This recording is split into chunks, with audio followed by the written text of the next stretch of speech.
We'll call the recommending meeting to order. Are we in compliance with the open meeting law? Okay.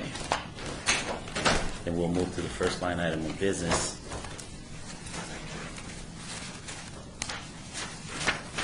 Bill number 2012-47 for possible action authorizes the issuance of a taxable local improvement bond for the City of Las Vegas Special Improvement District number 1507 Jones Boulevard, Elkhorn Road to Horse Drive and Grand Teton Drive, Maverick Street to Decatur Boulevard in a principal amount not to exceed $1,777,851.82.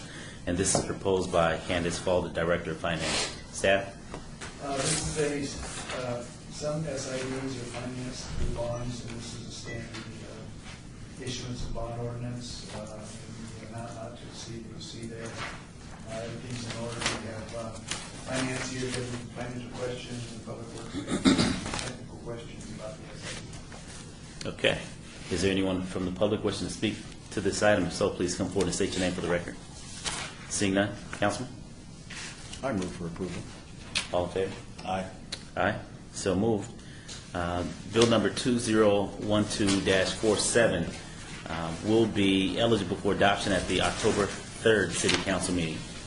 Bill number 2012-48 for possible action amends the Unified Development Code to revise the standards that govern real estate signs, advertising, commercial property. This is text 45729, proposed by Flynn Fagg, Director of Planning. Flynn? In our discussions relative to temporary special event signs, one of the issues that came up from commercial property managers is our current standards relative to signs that are used to advertise commercial properties. Our code right now only allows a freestanding sign to advertise a commercial property that's for sale or for lease. What was requested of us is could we be more flexible in our standards so that when advertising commercial properties, they'd be able to have either a freestanding sign or else some type of a banner that's displayed directly on the property itself or the building itself.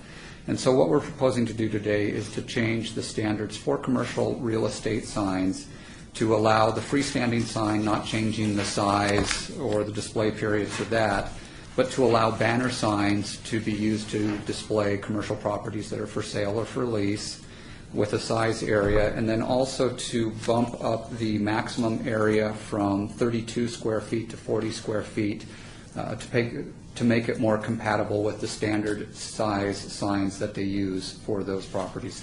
Again, this only applies to commercial real estate signs. It does not apply to residential real estate signs, and just two minor changes to allow a little bit more flexibility in terms of how those properties are advertised. And we would request your approval. Okay. Is there anyone from the public wishing to speak on this item? If so, please come forward and state your name for the record. Seeing none, I'd like to ask a question. Council. Thanks. What's the magic of going from 32 to 40? Is there some universal sign? There's easier printed? Correct. There's a standard 4 by 10 foot banner that is an industry standard, and so we were requested to just make that small increase in the size. Now that's on the unimproved lots, bare land. Correct. And then on improved properties, you can go up to 64 square feet. No change in that number there. How many can we have on improved or existing commercial property? It depends on the acreage of the property. So we would be restricting in many cases to just one sign? For the smaller properties, yes, you would be restricted to one sign. And then once you get over 2.5 acres in size, you're allowed to go up to 2 signs. So the 20,000, let's see, I got to make sure I understand this right.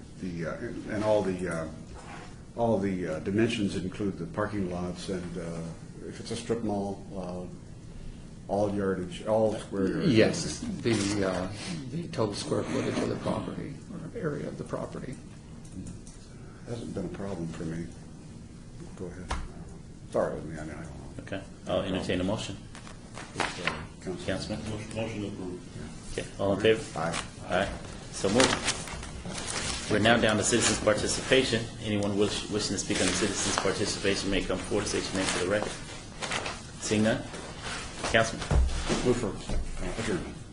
All in favor? Aye. Aye. Aye. So moved. Bill number 2012-48 will be eligible for adoption at the October 17th City Council meeting. Having said that, we are adjourned. Thank you.